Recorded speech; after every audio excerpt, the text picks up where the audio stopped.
Hi, everyone. Welcome to the Wonder Series, where we ask the questions that you are wondering about, but maybe you're too afraid to ask. Here, we give you the opportunity to wonder what life could be like if you looked at it from a different perspective. Thinking and acting differently can put you on a clear path to living that healthy, happy, and fulfilling life that you have dreamed of. Now, we all know someone who has been diagnosed with breast cancer, and most of us sadly know more than one. So today, to observe Breast Cancer Awareness Month, we are honoring the women and the men who have battled breast cancer. We want to touch on some facts, and we want to empower you to be the advocate for your own health. I'm Denise Stegall. I am the CEO of LivingHealthyList.com, and I am the host of the Wonder Series. Today, I'm really excited. I'm joined by a very, very special woman, my friend, Nicole Czarnomski. Nicole is intelligent, she's talented, she's fun, she's funny, and she is strong. She is a woman who I believe wholeheartedly, from the minute that I met her, is beautiful from the inside out. So it took her a little while for her to believe that too. Nicole is also a published author and a breast cancer survivor.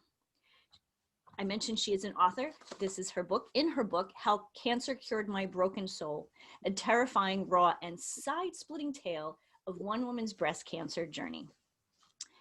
So today, we are here, Nicole is here to obviously share her experience, encourage you to be your own health advocate, and to really understand what it is that you can do, whether it's breast cancer or another type of challenge that comes into your life. What are the things that you can do to bring yourself to that next level, to heal and to ultimately be a survivor? Nicole, thank you so much for being with us today. Thank you for having me. That was a wonderful intro. Thank you. Absolutely, my friend. So tell us a little bit about yourself, like who you are, what you do, where you're from.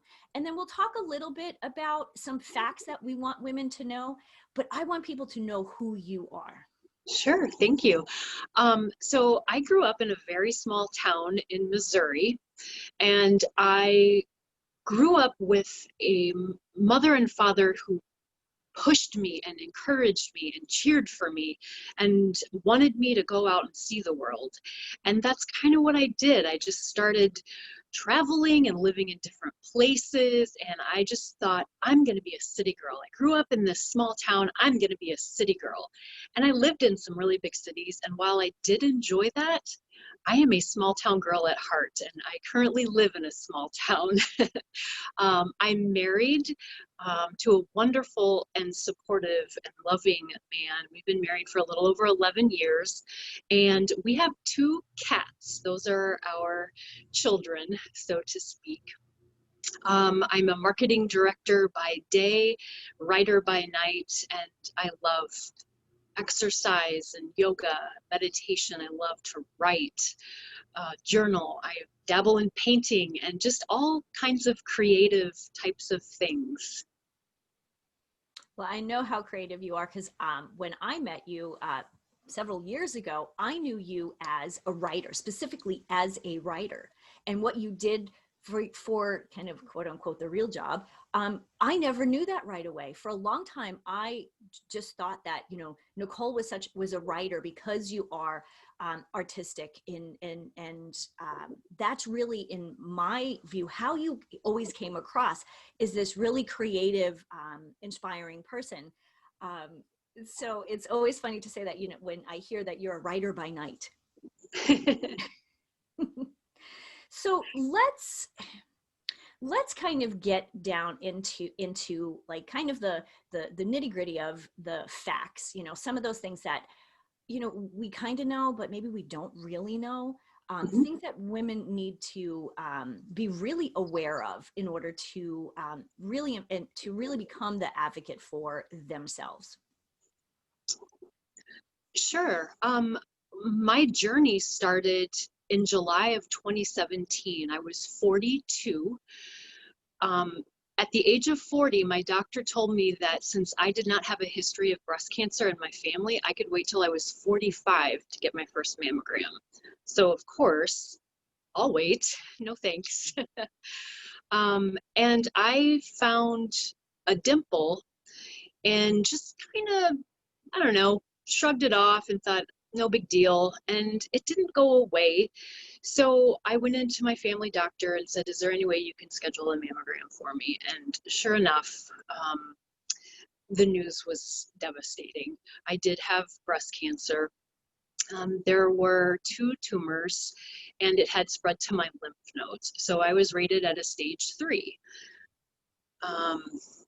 I had some pretty aggressive chemo treatments. I did go through a double mastectomy with reconstructive surgery. And then I had 25 radiation treatments. The purpose of radiation was very hard for me to swallow. I felt like if I was getting all of these aggressive chemo drugs, the lymphatic system is supposed to take out all of those toxins and make them get rid of them. And I didn't understand why I still needed to go through radiation, but apparently the radiation beams are much more effective on the lymphatic system. So I was radiated from my clavicle over the breast mount in case the cancer had spread to the lymph nodes above the breast mount. There were some pretty significant side effects that I'm still living with, some radiation damage. And then I'm also taking a hormone inhibitor. My cancer was estrogen and progesterone positive. So I take a drug called tamoxifen, which essentially shuts down any of those hormones in my system. So it's interesting because, we hear, for those of us who've never been through something like this, it always sounds like it's one or the other. It's chemo or it's radiation. And I'm glad that you explained what radiation does and why that was necessary, because most of us, we just know a little bit of, oh, this is what my friend went through, or this is what my dad went through, but not having gone through it ourselves. The information really is we just really touched the surface of that information. So I think that's really, really important. And like you said, at age 40, that is really the time when I believe that women more and more we're starting to find that women this age are really starting to get breast cancer. So we're finding it at a younger age. Do you know, and I think I know the answer to this question, has the recommendation changed from 45? Has it gone down? Because I know when I was younger, the recommendation was 50. Yes. When I actually know someone who works at the American Cancer Society, and that is who was actually making that recommendation, just wait till you're 45.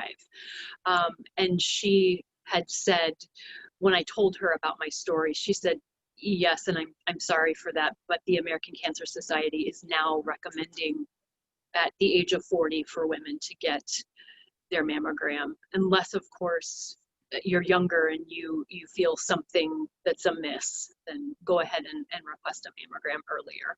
Mm-hmm. I think that's important, because we really do want to be advocates for ourselves, because of the recommendations. The doctor's not going to say, oh, maybe you're 38, maybe you should do that. And actually when I was 38, I did go for my first mammogram. My dad had just passed away from colon cancer. My grandmother, granted, she was in her 80s when she had breast cancer. But I had, they considered the tissue dense tissue. And I know that was something that you had spoken about in the book. And so because of those things, I was really fortunate that my doctor said, you know what, it won't hurt to try to just take the test. Yes. I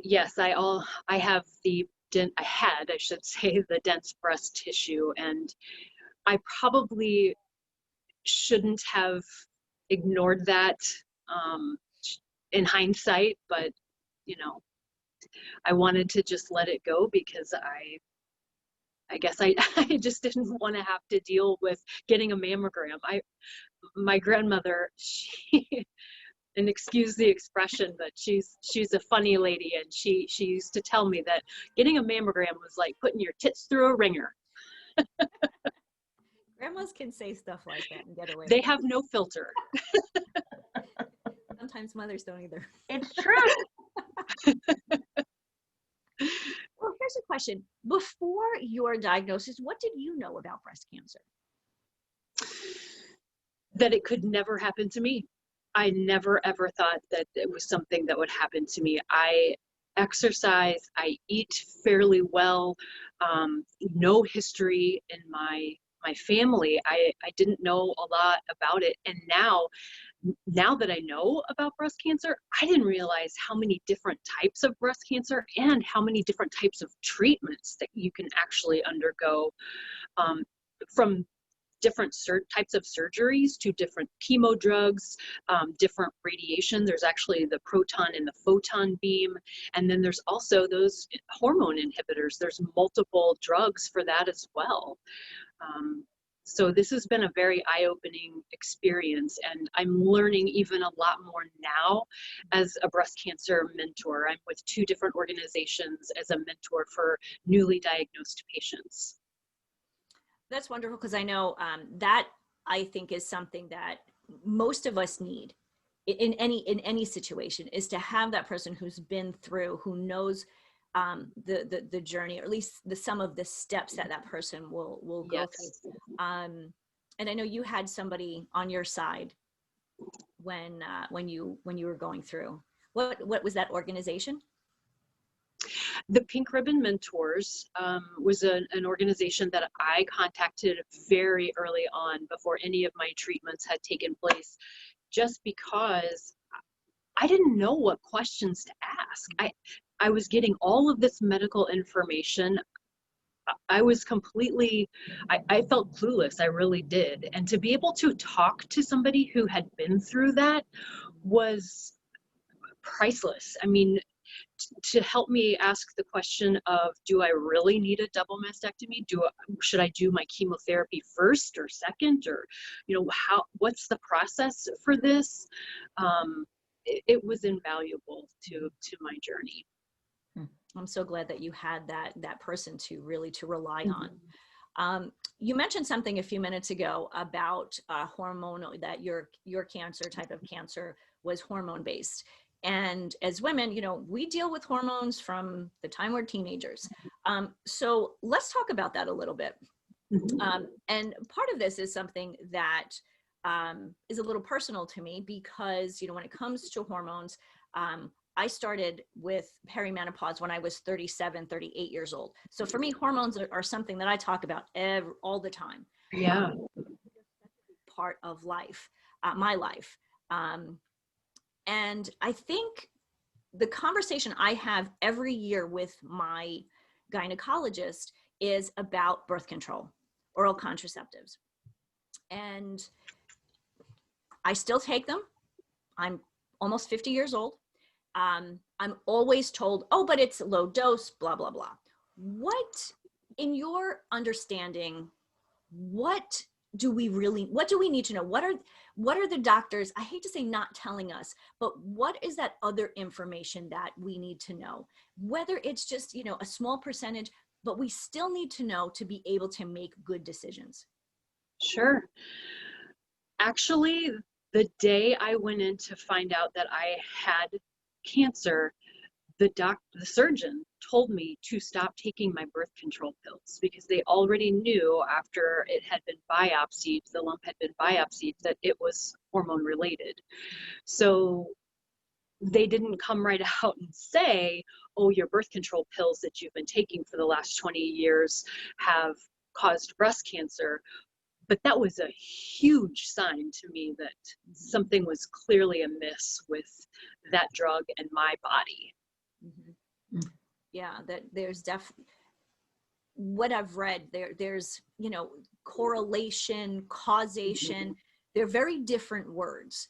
And I think that's something for all of us to really understand, and to understand for ourselves, but also for our daughters and our nieces and the people that we have in our lives, because we touch so many people, and the information that we have as women, we really need to share it with those around us. I completely agree. Luann has a question. I do have a question because I want to be clear if I understood that correctly. Are they saying that your cancer was caused from those birth control pills, or is that the assumption that you're making based on how they reacted? I mean, do they really admit that that's a possibility? No, and no, they did not. I did not say that they told me that that caused it. But that was the correlation that I made. Stop taking the birth control pills was a pretty big sign to me. Right. Mm-hmm. And that's where I think, Lou, the correlation versus causation, they're very cautious on package inserts of products, of drugs, especially, obviously drugs, that they say things that are true, but are, I hate to say unclear. They're true, but they're vague.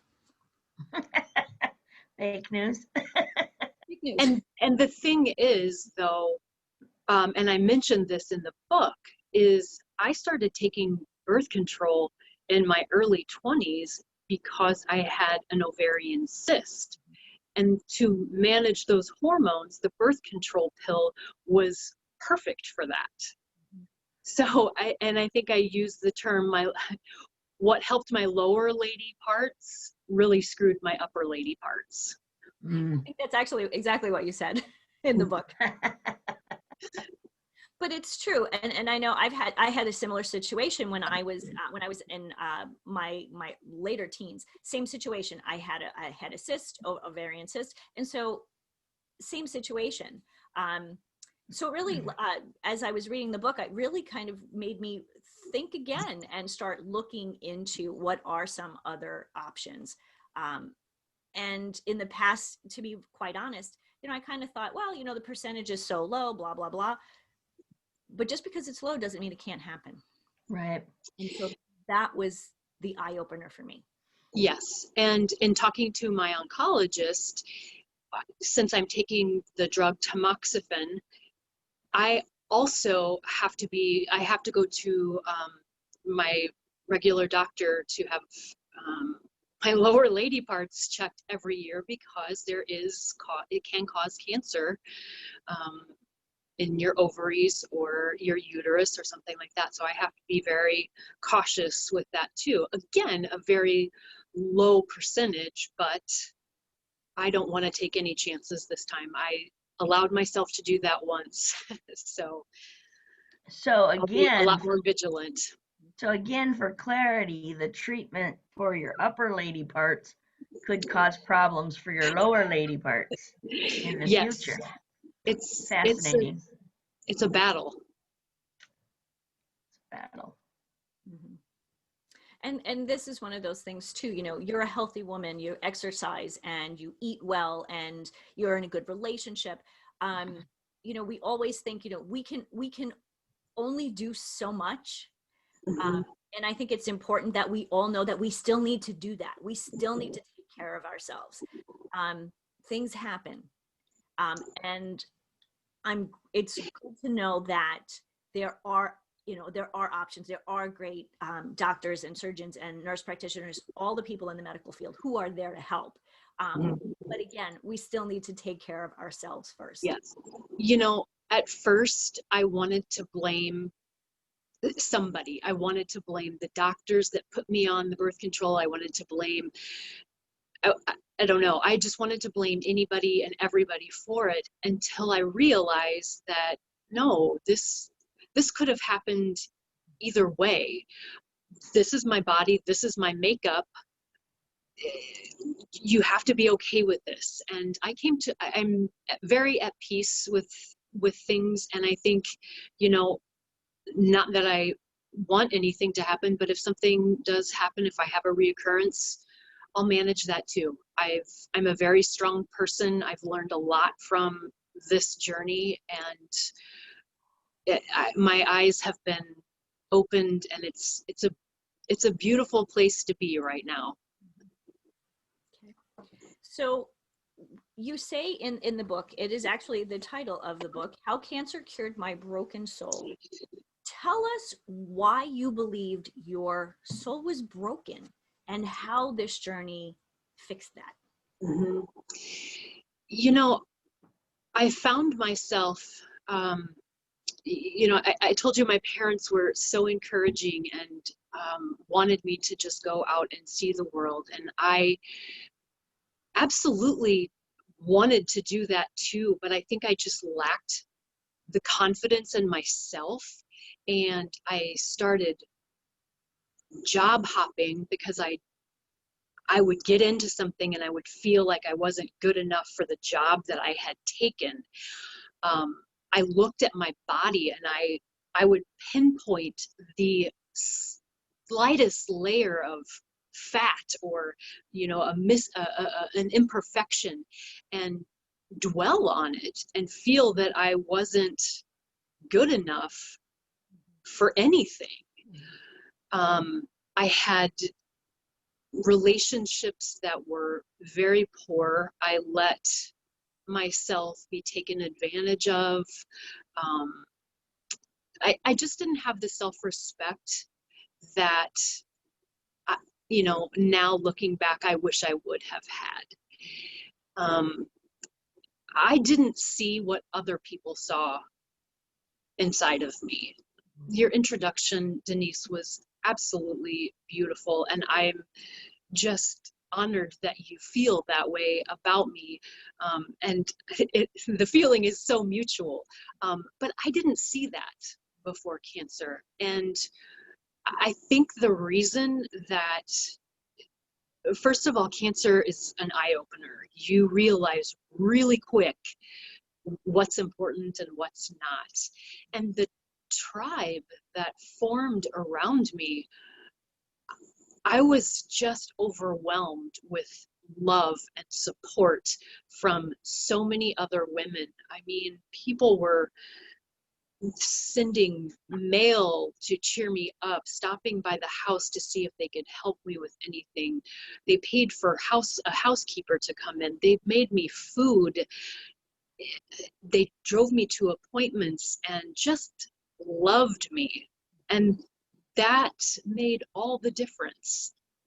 And now I see a different person inside. Wow.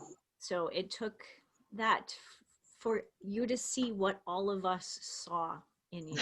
It did. And sometimes I get sad about that, but then I think I finally see it. So that's okay. Everything comes in time. And I just took a little bit longer than I think most people. Oh, I think it's very common. So don't discount yourself again that it took longer for you or something like that. No, we all have our own journeys, and it's about that self-discovery. That's what life's about. And this just happened to be a part of your journey to bring you to that space, which is beautiful. Well said, Luann. Mm-hmm. So how did, as everything was happening, you've got this great support system, you've got this great husband, your parents I know had come up, but at some point your husband goes to work, mom and dad go home, friends take care of their families. What was going through Nicole's mind, and what was Nicole doing in those times? Yes. I found some things for me that they're still a part of my life. I started doing yoga.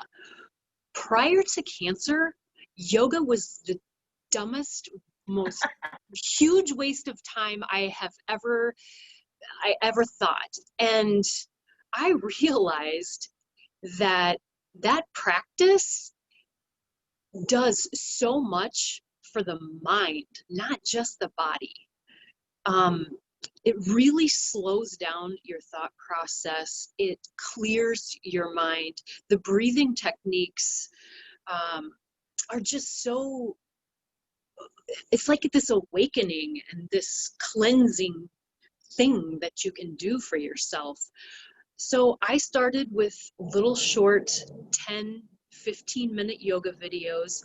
A lot of times I would do things that were very slow flow because I didn't have a lot of energy or strength through chemo treatments. There's a lot of fatigue that goes along with it once the steroids finally wear off. I went for walks, and along the way, I was just noticing nature and the beauty all around me. I started meditating. That practice was a challenge to even start. So I was actually doing a minute, 2 minutes, and just trying to build my time up until I finally could see some benefits in that as well. I think like most things, they call yoga a yoga practice for a reason. And it's funny, Sherry Clark, who's one of our experts on Living Healthy List, in our last conversation with her, she actually said the same thing about yoga. When she was younger, she's like, I'm going to go for a run, blah, blah, blah. And I had the same sentiment until probably the last 2 years. And I always thought, oh yeah, I'll do yoga, maybe I'll go to a class. But what I found was doing it at home on my own, the practice was much more unique. Sometimes maybe my position wasn't perfect, but it was more, I think it becomes more part of who you are when you think of it, that way, as more of a practice and, just to slow down. I have a little bit of a thing going on with my foot, so I can't run right now. I can't walk right now. So this morning, I was thinking of you, and I thought, I'm going to do a little yoga this morning. So I appreciate that. And it just really, for me, it was that reminding me that, this is something that, is so beneficial. And I know, and you talk quite a bit about self-care. So why is it, obviously you were in a unique situation, but for the rest of us who are listening and people who are listening later, when it comes to self-care, what are the top 3 things that you would recommend, you would tell people based on, your experience? For sure. Journaling ranks right up there. Yoga and meditation. It's really amazing what those 3 things do for my overall health and well-being. It's mental, it's physical, it's the whole package. So when it comes to journaling, this is something that I always struggle with. Should there be a topic that I should be journaling about? Should I just let my pen flow? And, those are questions that people very often have. They're like, okay, I have this book and a pen, now what? Yep. Great question. And I have friends that they're like, I would come to any of your exercise classes, because I used to teach a lot of exercise classes, but I would never do anything of the journaling type. That's just not me. I'm not good with words. But for me, it actually comes very naturally. I am the type of person that can sit down with a blank page and my pen and just start writing. But I've done a lot of research and I've read a lot of journaling books. There are so many different ways of journaling. There is literally a journaling style where you sum up your day in 1 sentence. Maybe a long sentence, but you can, there's just so many different ways. You can do a gratitude journal. That is so much fun to do. And because you find that you're grateful for one thing, and all of a sudden it's like a snowball effect. It's like, oh my gosh, well, I'm so grateful for this beautiful home I live in. And then it's the people that get to come in and share in your space, and the cats, and everything that you've built. It's right there in your gratitude journal. I've done some journaling for anxiety. Sometimes there are days when I'm off. And, when you start writing down those thoughts, You know, yeah, do I feel like my soul has been healed from cancer? Yes, but I still have those days when you're not feeling 100%. So when I write about it, I just get it on the paper and it's gone. Mm. There's an exercise that Luann does at her retreats every year, and what you just said reminded me of it. And it's write down on a piece of paper whatever that is, that thing that's niggling at you, that person you need to forgive, the challenge that you're having, to write it down. And she actually has us throw it in a fire. And oh wow. And it's really powerful. So like you said, when you write it down, it's there and it's out of your mind. Mm-hmm. This exercise that we do with Luann, to me, it was that next level, because writing it down was refreshing. It was like, oh, okay, it's out here. And then throwing it in the fire, it really was gone. So it's interesting how journaling can, there are definitely levels of journaling. May I share, Denise? Please do. I just had another experience. I tend to be good at journaling when I'm traveling. So when we go on our trips in the wilderness, I'm very encouraging to everyone to journal about our experiences in the wilderness. 2 weeks ago, 3 weeks ago, a group of women and I went back into the wilderness together who had been on our very first trip.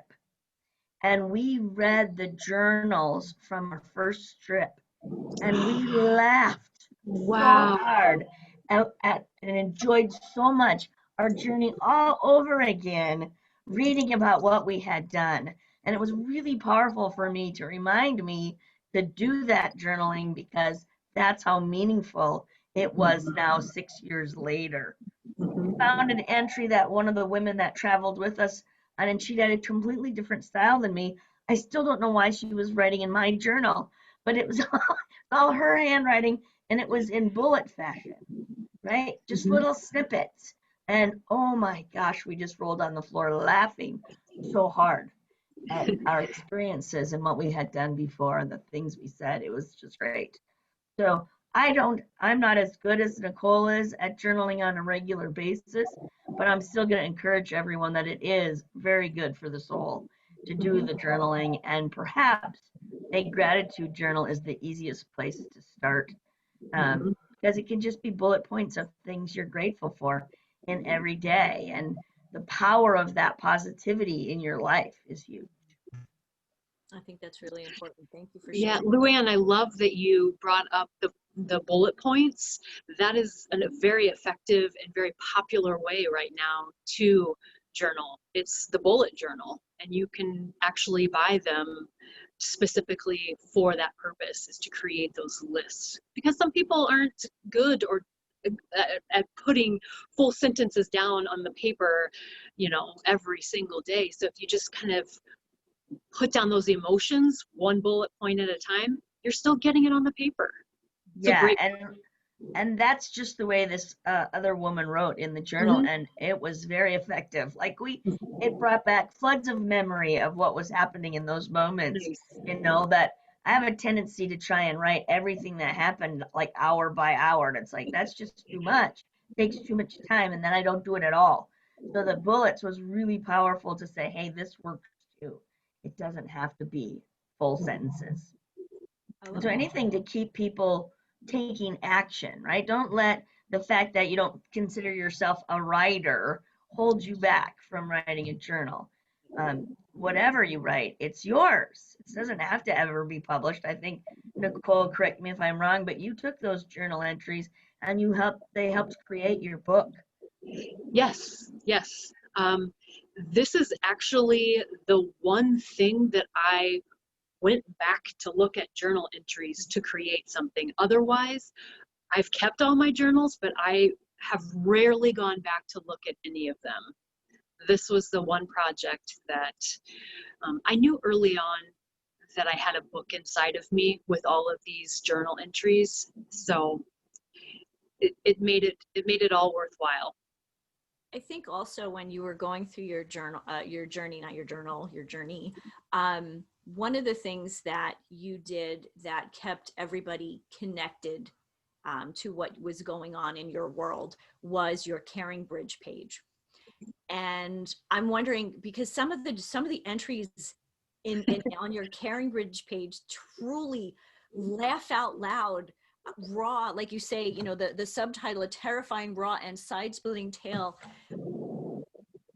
Where did that come from? Like, where did the, you know, because the Caring Bridge page had a lot more stuff possibly that you couldn't put in the book. Yeah, you know, my dad and my husband both have the best sense of humor and can make me laugh with just about anything. And I think I think I've really latched onto that. I think I took myself way too seriously pre-cancer, and now I just sort of let it all hang out. And if there is a joke to be made about something that I'm going through, that makes life all the better. Definitely. And I think one of the things you mentioned to me the other day is, you know, being comfortable in your own skin. Talk a little bit more around that. You know, you've touched on it, but talk a little bit more around that. And so, you know, from the beginning to where you are today. Yeah, like I said, I used to teach fitness classes, and physically looking at myself sometimes I was so nitpicky. And now I'm like, this is a vessel. You are a beautiful person inside.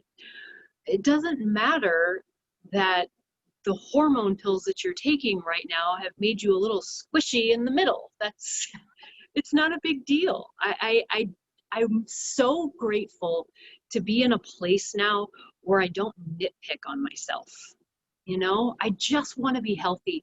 And if I can get on my elliptical machine and go for 30 minutes, 40 minutes, and if I can do yoga, and if I can stay healthy, then I'm extremely happy. I love it. And I think, you know, healthy means something a little bit different to everyone, but I think it does focus on the, you know, healthy body, healthy mind, healthy spirit, and of course, our healthy finances, right, Michelle? And all of those pieces, again, mean something a little bit different to everyone. But I think if we focus on each of those pieces, it all kind of comes together, don't you think? For sure. Yes, I definitely, I love that you just brought up the finance part of this. I'm a lot more comfortable with, you know, my husband and I are very comfortable, and I'm a lot more comfortable with actually spending money and allowing us to do some things where I used to get really freaked out about it and feel like, oh my gosh, if we spend money, we're not going to have enough money for the house payment. And that was just a perception in my head. It's just this lovely, this weight that has just been lifted off of me, that everything about my life is in good health. It's all in a line right now, and it feels so good. I love it. I'm so glad that you are where you are. And it's amazing. I'm looking at you and I see that you know, your beautiful face, and actually I can see your beautiful face. Thank you. And to me, this is who you always have been, this beautiful, smiling, friendly person. And I'm so glad that you're here to talk to us about, you know, really being who we are. You know, I think something really fun that has come out of this is Denise and Luann, I know you even knew me pre-cancer. I used to have really long hair. That's right. And when I was very nervous about getting my head shaved because I knew I was going to lose it, and I did not want it all falling out in my hands. I thought that would be devastating. So I had a head shaving party my hairdresser hosted it. It was after hours. All my friends got to shave a little part of my head. It was the most fun. It was such a great experience. And I kept my hair short, as you can see, and I absolutely love it. It's like I'm not hiding behind hair anymore. This just fits me. Not that there's anything wrong with long hair, but this little pixie cut just fits me. I agree. I think it's stunning on you. Thank you. I kind of think, I'm like, ooh, I wonder what my hair would look like if I. It's so much fun. So what are a couple of the things, like kind of to start to wrap up, what are 3 things that you would recommend to us and our audience? Like, what do women need to know? What do we want them to take away from our conversation? Be an advocate for yourself. Get your mammograms, do yourself breast exams, love yourself, take care of yourself. Find the things that you need to make peace with life, with yourself, with everything around you. Is that 3, 2? I don't know. That was beautiful. It's wonderful. I do want to open to see, if Luann, Michelle, or Debbie, I know you guys are both, 2 of you are muted, but if do you have any questions, comments, anything that you'd like to add? I know that's always really beneficial for our listeners who listen in later. So if anybody has anything additional. I do have a question, and is there statistics on how often doctors miss a diagnosis of cancer? Wow, that's a great question. I don't actually know the answer to that. I just had a second mammogram this year because I have pain, and they're like, nothing's wrong, and I'm like, I don't like it. Yeah, I don't blame you. Curious. And I won't mention any names, but when I went in, because I found that dimple, there was actually a lump there too. And my primary care physician said that my lump was smooth and non-worrisome. And I don't take too much into this, or don't look too much into this. I think you're going to be fine. And I was not fine. Interesting. So Luann, so again, be an advocate. Advocate for yourself. Yeah. Yep. Thank you. Yep. Debbie, Michelle, either of you have anything to add, a question? No, I just so appreciate you, Nicole, telling your story. It's uplifting. So I really appreciate it. Thank you. Thank you for being here. Yeah. So I do want to bring the book up again. This is the book. How pretty is that cover? So Nicole, how can we get a copy? Because I think this is a book that people need to read, whether they're, going through a breast cancer journey themselves, know somebody who is, or even if you don't know somebody right now who is. This is such an important resource to women. And I know you actually even have some additional resources in the book. So how do we get the book? Where do we? Yeah. So if you jump on Amazon and you type in the title in the search bar, How Cancer Cured My Broken Soul, it'll pop up for you. I also have a website called The Whispering Pen. You can order it on that website and use PayPal if you want. And then I have copies at my house. I just mail them out. Ah, okay. I'm gonna. Do you autograph them then if they go through your site? Yes. I do not have a signed copy, which means I need to come and see you and have you sign my copy. Well, I'm hoping that I will get to have a book launch party at some point.